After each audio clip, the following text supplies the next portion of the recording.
पूरे पाली गांव में एक खबर ने हलचल मचा कर रख दी थी। किसी को यकीन नहीं हो रहा था कि सदियों से गांव के जिस नियम को तोड़ने की किसी ने हिम्मत नहीं दिखाई थी, उसे एक बंजारन ने चुनौती दी थी। गांव की सभी महिलाएं चौपाल पर इकट्ठा हो गई थी। भागती हुई आई एक औरत ने कहा, क्या बात है बहन, अचानक ये चौपाल किस लिए? पूरे पाली गांव में एक खबर ने हलचल मचा कर रख दी थी। किसी को यकीन नहीं हो रहा था कि सदियों से गांव के जिस नियम को तोड़ने की किसी ने हिम्मत नहीं दिखाई थी, उसे एक बंजारन ने चुनौती दी थी। गांव की सभी महिलाएं चौपाल पर इकट्ठा हो गई थी। भागती हुई आई एक औरत ने कहा, क्या बात है बहन, अचानक ये चौपाल किस लिए? हम भागते हुए आई हैं, जाने क्या हो गया? अरे वो गांव में जो बिन ब्याही बंजारन है ना, आज उसने 5वें बच्चे को जन्म दिया है। क्या? 5वां बच्चा, और वो भी बिना ब्याहे? बाप रे, बंजारन को डर नहीं लगता है क्या? डर लगता तो ये सब करती क्या? मुंह में घूंघट दबाए चलती तो बड़ा मटक मटक के है। ना जाने गांव के किस मर्द को अपने जाल में फंसा के ये सब कर रही है। पूरे गांव में बंजारन के 5वें बच्चे का शोर था। सब उस आदमी के बारे में जानने के लिए बेताब थे जिसके साथ बंजारन का संबंध होगा। मर्दों की भीड़ में से एक ने कहा, मानना पड़ेगा भैया, वो औरत है तो अप्सरा। अगर गांव के किसी मर्द का मन डोल गया तो कोई बड़ी बात नहीं है। हाँ भाई, कह तो तुम ठीक रहे हो, लेकिन वो जो भी मक्कार है जिसने हमारी परंपरा को तोड़ा है, आज वो आदमी और बंजारन दोनों बचेंगे नहीं। क्योंकि गांव में अब तक जब भी इस बड़े कुएं पर चौपाल लगा है, बड़े मालिक ने हमेशा कठोर फैसला ही लिया है। गांव से बीच में लगे विशाल बरगद के नीचे बड़े कुएं पर चौपाल लगी थी। गांव का बच्चा बच्चा इकट्ठा हुआ था क्योंकि आज गांव का उसूल और परंपरा दांव पर लगी थी। तभी पाली गांव का सरपंच ठाकुर सज्जन सिंह चौपाल की ऊंची कुर्सी पर आकर बैठ गया। ठाकुर सज्जन सिंह ने इशारे से सबको बैठने को कहा। नहीं मालिक, वो बंजारन किसी का नाम ही नहीं लेती। तो जाओ और उसे घसीटते हुए यहाँ लेकर आओ, और हम आखिरी बार पूछेंगे कि किसके साथ उसने मुंह काला कर इन बच्चों को जना है। अगर नहीं बताया तो आज वो होगा जो 50 साल पहले हुआ था। जाओ, लेकर आओ उस कुलटा को। जी। इतना कहकर मोहन लोगों को लेकर जब बंजारन के झोपड़े में गया तो उस वक्त वो बंजारन अपने चेहरे पर घूंघट डाले अपने 5वें बच्चे को, जो अभी 2 दिन का था, उसको दूध पिला रही थी, और बाकी के 4 बच्चे वहीं खेल रहे थे। बंजारन गांव में लोहे के सामान में धार लगाने का काम करती थी, इसलिए उसके झोपड़े में कई सारे धारदार हथियार भी पड़े थे।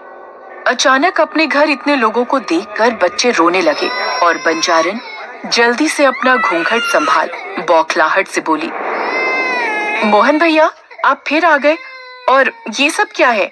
एक अकेली औरत के घर में ऐसे कैसे घुस आया?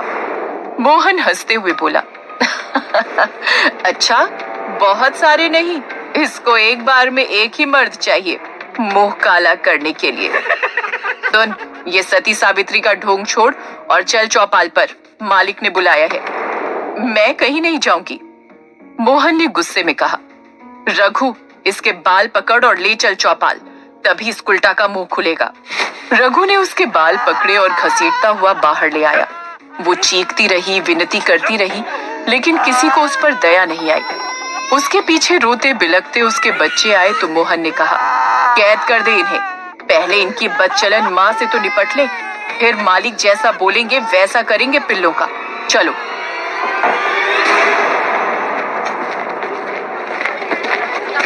चौपाल पहुंचते ही रघु और मोहन और घसीटता हुआ बाहर ले आया। वो चीखती रही, विनती करती रही, लेकिन किसी को उस पर दया नहीं आई। उसके पीछे रोते बिलखते उसके बच्चे आए तो मोहन ने कहा, कैद कर दे इन्हें, पहले इनकी बदचलन माँ से तो निपट ले, फिर मालिक जैसा बोलेंगे वैसा करेंगे पिल्लों का। चलो।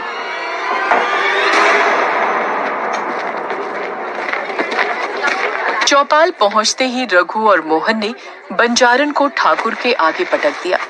ठाकुर को बंजारन का आधा चेहरा ही दिख रहा था और आधे चेहरे में हमेशा की तरह उसने घूंघट डाल रखा था। ठाकुर ने उसके माथे पर अपनी छड़ी टिकाते हुए कहा, तो तू नहीं बताएगी उस आदमी का नाम? देख, मैं आखिरी बार पूछ रहा हूं, हमारे एहसान का मान नहीं रखा तूने। हमने तुझ पर दया करके तुझे आसरा दिया और तू हमारे गांव के मर्दों पर डोरे डाल रही है। बंजारन किसी तरह उठकर बैठती हुई बोली, मालिक, मैं आपके एहसान की कर्जदार हूं, इसीलिए आपसे झूठ नहीं बोल रही। मैंने किसी पर डोरे नहीं डाले।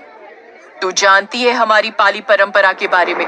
अगर कोई विवाहित या अविवाहित मर्द किसी स्त्री के साथ अवैध संबंध बनाए तो उसे और उस औरत दोनों को मृत्यु दंड दिया जाता है। लेकिन उससे पहले इस घोर पाप के लिए उसे निर्वस्त्र पूरे गांव में घुमाया जाता है। फिर निर्वस्त्र इसी कुएं में जल समाधि दे दी जाती है और तब तक पत्थर मारा जाता है जब तक उसकी मौत नहीं हो जाती। इसलिए बोल रहा हूँ, जो भी बात है बता दे। तू हमारे गांव की नहीं है तो हम तुझे न्याय देंगे और असली गुनहगार को सजा देंगे और तुझे तेरे बच्चों सहित जाने देंगे। बंजारन ने हाथ जोड़कर ना में गर्दन हिलाई तो ठाकुर गुस्से में बोला, इसका मतलब तू कहीं और से पाप लेकर आती है और यहाँ पैदा कर रही है ताकि हमारे गांव की पवित्रता नष्ट हो, और इसका एक ही दंड है। तज्जन सिंह के ऐसा बोलते ही बंजारन की आंखों में खौफ दिखने लगा। वो गिड़गिड़ाती हुई बोली, नहीं नहीं, ऐसा मत करो, ये अनर्थ मत करो, मेरी बात पर विश्वास करो। ठाकुर अपने आदमियों से बोला, रघु, हरिया, मोहन, पहले इसके नाखून को उखाड़ो, फिर इसके बाल काट लो और इसी बरगद के पेड़ में लटका दो। मोहन और उसके आदमी बंजारन पर झपट पड़े और उसके हाथ और पैर के सारे नाखून निकाल उखाड़ लिए। वो पूरी ताकत से चीखी लेकिन किसी ने उस पर दया नहीं दिखाई। उसके दोनों हाथ रस्सी से बंधे और कुएं के ऊपर वाली बरगद के डाल से बांध के उसे लटका दिया। ठाकुर ने बंजारन का पल्लू खींचते हुए कहा, तब देख लो आखिरी बार से। गांव वाले उसका पूरा चेहरा देखकर घबरा गए और कुछ औरतों को तो उल्टी सी आने लगी, क्योंकि बंजारन का आधा चेहरा भयानक तरीके से जला और घाव से भरा हुआ था, जिसे देखकर कोई भी उससे घृणा करे। गांव की औरतें आपस में बातें करने लगी, ये तो बाएं से देखो तो अप्सरा और दाएं से देखो तो चुड़ैल है। और बंजारन दर्द से तड़पते हुए गुस्से से बोली, तुम सब के सब नामर्द हो ठाकुर। इस गांव के किसी मर्द में इतनी मर्दानगी नहीं है कि मेरी लालसा पूरी कर सके। इसका अंजाम अच्छा नहीं होगा। मेरा यकीन मानो, मैंने कोई नियम नहीं तोड़ा, मैं तो एक श्राप भोग रही हूँ। ठाकुर बोला, कौन सा श्राप? दर्द से करा रही बंजारन ने कहा, सालों पहले मुझे एक सिद्ध पुरुष ने श्राप दिया था कि जो दर्द मैंने एक पिता के रूप में उन्हें दिया था, वही दर्द मुझे मां बनकर भोगना होगा, और जो मैंने उनके बच्चे के साथ किया था वही मुझे अपनी कोख से पैदा किए हुए बच्चे के साथ करना होगा, वो भी एक नहीं 11 बच्चों के साथ। तभी जाकर इस मानव रूपी संसार से मुक्ति मिलेगी। और इतना ही नहीं, उन्होंने मेरा आधा चेहरा इतना बदसूरत बना दिया कि इस चेहरे के कारण कामुक से कामुक आदमी भी मेरी तरफ कभी आकर्षित नहीं होगा। इतने भयानक श्राप से मैं बहुत डर गई। मैंने उनसे विनती की, उनके सामने भीख मांगी कि महाराज मुझे इस भयानक श्राप का तोड़ तो बताएं। इतना कहते कहते बंजारन की सांसें फूल गई। पूरा गांव बंजारन की बात हैरानी से सुन रहा था। ठाकुर ने पूछा, तो क्या उपाय बताया? उसने फिर से एक लंबी सांस खींची और बोली, उन्होंने कहा मुझे पाली गांव जाना होगा, लेकिन आगे उन्होंने ये भी बताया कि इस गांव में कुंवारी औरतों के मर्दों के साथ शारीरिक संबंध बनाने की सजा उनके श्राप से भी भयानक है, और ये सब मेरी एक गलती की वजह से हुआ था, नहीं तो ऐसा कठोर श्राप मुझे कभी नहीं मिलता। ठाकुर ने आश्चर्य के साथ पूछा, कौन सी गलती? मुझसे ये मत पूछो ठाकुर, मैं ये नहीं बता सकती। ठाकुर ने चीखते हुए कहा, तो ये बता बच्चे कैसे पैदा किए? अकेले पैदा किए, बिना किसी मर्द को छुए। ये सुनते ही गांव वाले हंसने लगे। सज्जन सिंह गरजते हुए बोला, अब तो शंका की कोई वजह ही नहीं है। इसे लगता है इसके इस आधे जले हुए चेहरे को देख हमें इस पर दया आएगी और ये इसका फायदा उठाते हुए किसी सिद्ध पुरुष के नाम की कहानी सुना के हमें बहका लेगी। अरे बनाओ इसकी जल समाधि। समाधि समाधि। सब समाधि चिल्लाने लगे और बंजारन की आवाज उस भीड़ में दब सी गई और सज्जन सिंह के लोग उस पेड़ से लटक रही बंजारन के कपड़े खींचने लगे। इस खींचातानी में उसके कपड़े जगह जगह से फट गए। ठाकुर गांव वालों को देखता हुआ बोला, जो भी पाली गांव का उसूल और नियम भूल गया हो वो अच्छी तरह से देख ले, उसका यही हाल होगा। सबने मिलकर बंजारन की साड़ी फाड़ डाली थी। अब दर्द से करा रही बंजारन के बदन पर ब्लाउज और पेटीकोट था। हाथ में मशाल लिए ठाकुर ने एक ही झटके में उसका ब्लाउज फाड़ा तो उसके पीठ पर बने निशान को देख उसकी आंखें फटी की फटी रह गई। उसने आज से पहले इस निशान के बारे में सिर्फ सुना था, कभी उसे अपनी आंखों से देखा नहीं था। उसे यकीन नहीं हो रहा था ऐसा निशान वास्तव में हो सकता है। उसने उसकी पीठ की तरफ मशाल बढ़ाई और ध्यान से देखा। अब उसे यकीन हो गया, ये वही निशान था। ये इसके शरीर पर कैसे? क्या हुआ मालिक, कौन से निशान की बात कर रहे हैं आप? ठाकुर के इशारे पर मोहन गौर से देखते हुए बोला, ये गोदना जैसा लगता है मालिक, लेकिन कुछ अलग है। आज से पहले कभी नहीं देखा ऐसा। क्या है ये?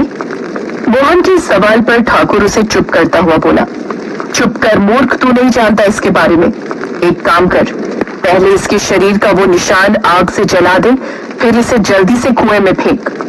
मोहन ने तुरंत हाथ में पकड़ी मशाल बंजारन के पीठ में बनी उस निशान पर लगा दी और दर्द के मारे बंजारन चीख पड़ी। उसकी चीख इतनी तेज थी कि किसी का भी दिल दहल जाए। बंजारन ललकारते हुए बोली, ठाकुर, तूने सोई हुई शेरनी को जगाया है। अब देखना तेरे इस पाली गांव में ये शेरनी कैसे नरसंहार करती है और ये गांव जन्मों जन्मों तक इसकी सजा भुगतेगा। पीठ का निशान जलाने के बाद मोहन ने रस्सी में भी आग लगा दी और एक भयानक चीख के साथ वो उस कुएं में गिर गई। लेकिन ये तो उसकी सजा की शुरुआत थी।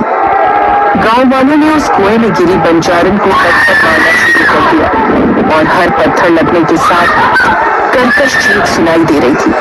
काफी देर बाद जब उसकी चीखें सुनाई देना बंद हो गई, तब सब समझ गए वो अब मर गई। ठाकुर और मोहन तुरंत भागते हुए बंजारन की झोपड़ी गए, उसके बच्चों के पास। जब वहां सब पहुंचे तो सब हैरान रह गए, क्योंकि सब के सब बच्चे गायब थे। सब समझ गए वो अब मर गई। ठाकुर और मोहन तुरंत भागते हुए बंजारन की झोपड़ी गए, उसके बच्चों के पास। जब वहां सब पहुंचे तो सब हैरान रह गए, क्योंकि सब के सब बच्चे गायब थे। 25 साल बाद पाली गांव में कुछ लोग उसी कुएं के पास खड़े थे, जिसमें एक नीली आंख वाला लड़का छलावा, जो इसी गांव का रहने वाला था। वो कहता है, ये वही कुआं है जिसके बारे में आपने लोगों के मुंह से सुना है। छलावा ने जब ये बात कही तो उसके बगल में खड़े ध्रुव, विक्की और अनन्या को यकीन ही नहीं हो रहा था कि जिस बात को कहानी मानकर वो लोग यहाँ आए थे वो महज कहानी नहीं बल्कि सच है। विक्की का पुश्तैनी घर इसी गांव में था, इसलिए वो विक्की के कॉलेज फ्रेंड ध्रुव और अनन्या विक्की से अक्सर इस गांव के बारे में और उसकी कहानियों के बारे में सुनते रहते थे। ध्रुव ने उत्साहित होते हुए कहा, क्या तुम सच कह रहे हो छलावा? मेरा मतलब है सच में उस औरत को जिंदा जल समाधि दे दी गई? छलावा मुस्कुराता हुआ बोला, और नहीं तो क्या, आप शहरी लोग इन सब बातों को हल्के में लेते हैं, लेकिन जब सच्चाई से सामना होता है ना, तब पता चलता है।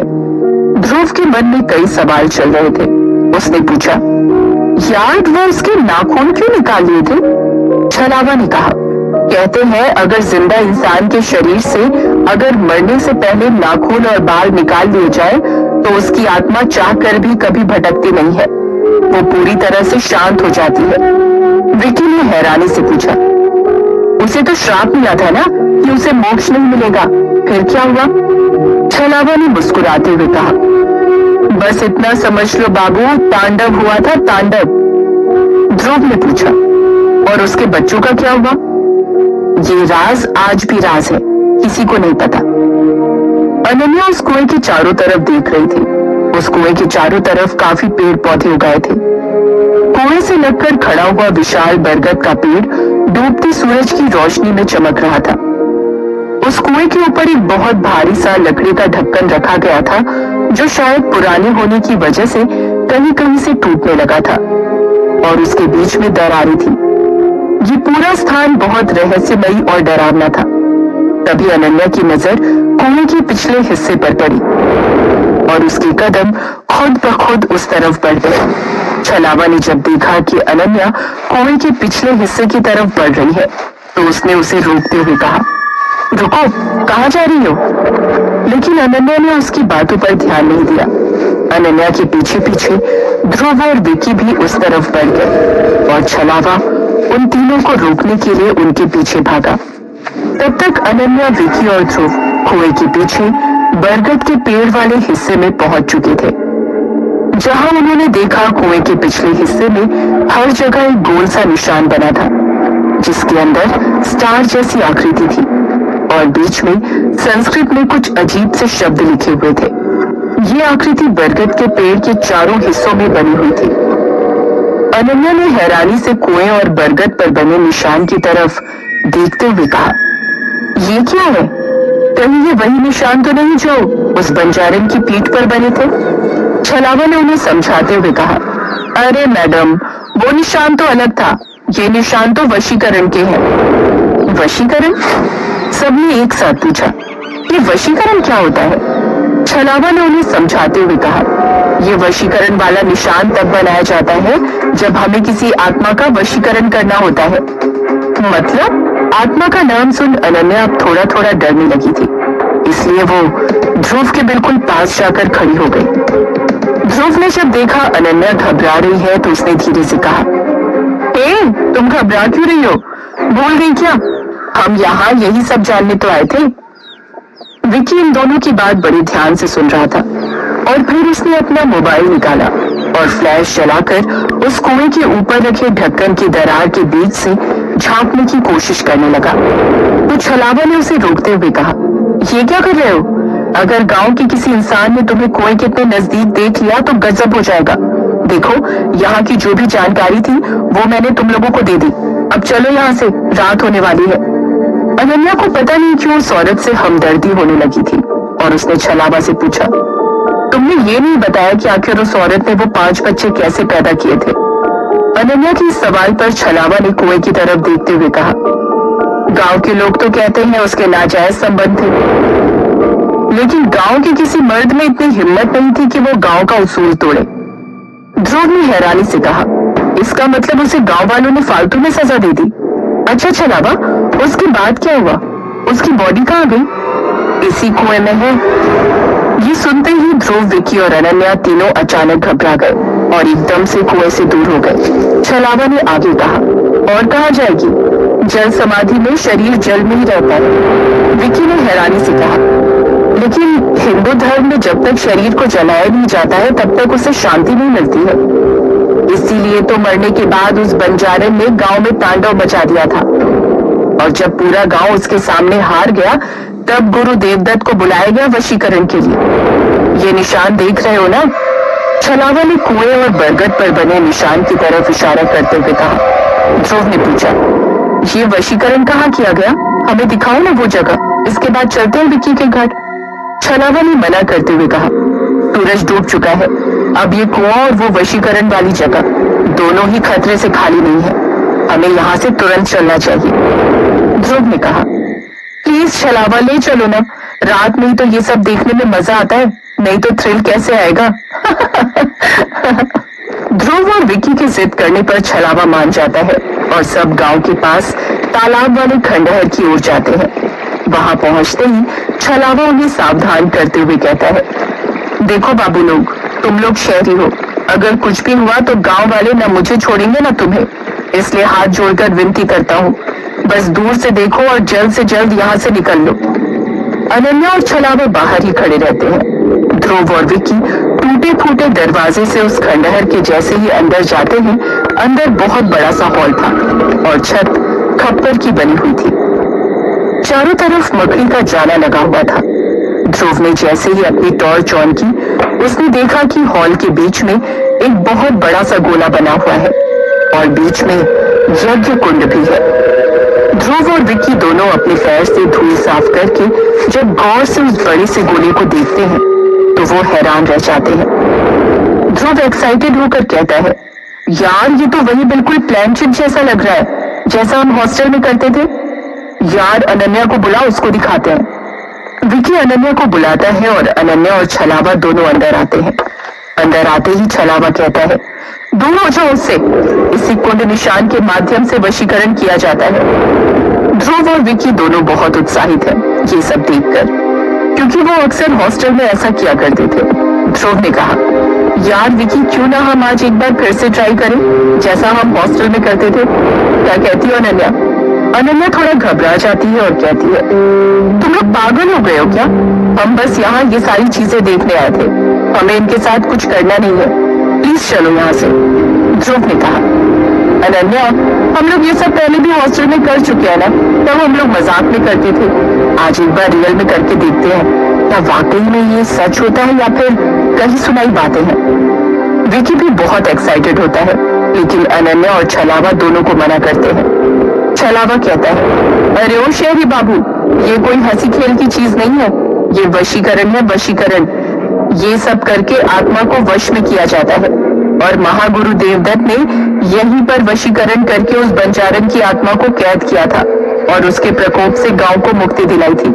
लेकिन बंजारन भी कमजोर नहीं थी, अंत में उसने महागुरु देवदत्त को मार दिया था। इसलिए हाथ जोड़कर विनती है कि छलावा अपनी बात पूरी कर पाता उससे पहले ध्रुव ने कहा, अरे क्या यार छलावा, कौन सा हमें सच में करना आता ही है, हम तो बस कॉलेज की पुरानी यादों को ताजा करना चाहते हैं, कौन सा हमारे बुलाने से आत्मा आ ही जाएगी। अनन्या ने घबराते हुए कहा, और अगर उस बंजारन की आत्मा आ गई तब क्या करोगे? ध्रुव ने हंसते हुए कहा, अगर आ गई तो उससे पूछेंगे कौन सी जड़ी बूटी खाकर बच्चे पैदा किए थे, हमारी अनन्या को भी वही जड़ी बूटी चाहिए। कहने के बाद ध्रुव और विकी हंसने लगते हैं। ध्रुव आगे कहता है, अरे डियर, हम बस कॉलेज की पुरानी यादों को ताजा कर रहे हैं और फोटो खींचेंगे बस, और कुछ नहीं। आ जाओ सब लोग, अपनी अपनी जगह पर खड़े हो जाओ। ध्रुव के ये कहते ही विकी ने अपने बैग से कैंडल निकाली और बीच कुंड पर चारों तरफ जला दी, लेकिन उसमें से एक कैंडल को नहीं जलाता है। पहले तो छलावा मना कर रहा था, लेकिन ध्रुव और विकी के बार बार कहने पर वो भी गोले में खड़ा हो गया। सबने आपस में एक दूसरे का हाथ पकड़ लिया और ध्रुव ने कहा, यार विकी, वो मंत्र याद है ना? हे भटकती आत्मा, मेरे पास है तेरी मुक्ति का मार्ग, तू दे मेरा साथ, मैं दूंगा तेरा साथ, आ बुझी हुए दिए को जलाकर अपने आने का सबूत दे। विकी ने कहा, हाँ याद है ना, और जब उसे भेजना हो तो कहेंगे दिल से परमात्मा को याद कर, वो जरूर तुझे अपने पास बुलाएगा, जा और सारी कैंडल बुझाकर जाने का सबूत दे। सभी लोग हाथ पकड़कर खड़े हो जाते हैं और एक साथ आत्मा को बुलाने वाला मंत्र पढ़ते हैं, और जैसे ही आंखें खोलते हैं तो देखते हैं सारी की सारी कैंडल बुझ चुकी थी। पूरे कमरे में घनघोर अंधेरा छाया था। ध्रुव ने फटाफट अपनी टॉर्च निकाली और जैसे ही उसने अपनी टॉर्च चालू की, अनन्या गायब हो चुकी थी। ध्रुव ने आश्चर्य से कहा, अनन्या कहाँ चली गई? छलावा ने कहा, तुमने क्या कहा था कि वो जब आएगी तो सारी कैंडल जलेंगे, लेकिन यहाँ तो सारी कैंडल बुझ चुकी है, इसका क्या मतलब हुआ? विकी ने बौखलाहट के साथ कहा, अरे ये सब मजाक है यार छलावा, पहले अनन्या को ढूंढो, वो कहाँ चली गई? छलावा ने कहा, शहरी बाबू, ये सब मजाक आपके लिए हो सकता है, उस बंजारन के लिए नहीं। हमें तुरंत यहाँ से निकलना चाहिए, मेरा घर पास में ही है, वहां चलते हैं, फिर देखते हैं अनन्या को कैसे ढूंढना है। ध्रुव और विकी दोनों घबराए हुए थे कि आखिर अचानक से अनन्या कैसे गायब हो गई। कहीं उनसे कोई बहुत बड़ी गलती तो नहीं हो गई। वो भागते हुए छलावा के घर के पास पहुंचे तो वहां जो उन्होंने देखा उन्होंने सोचा भी नहीं था।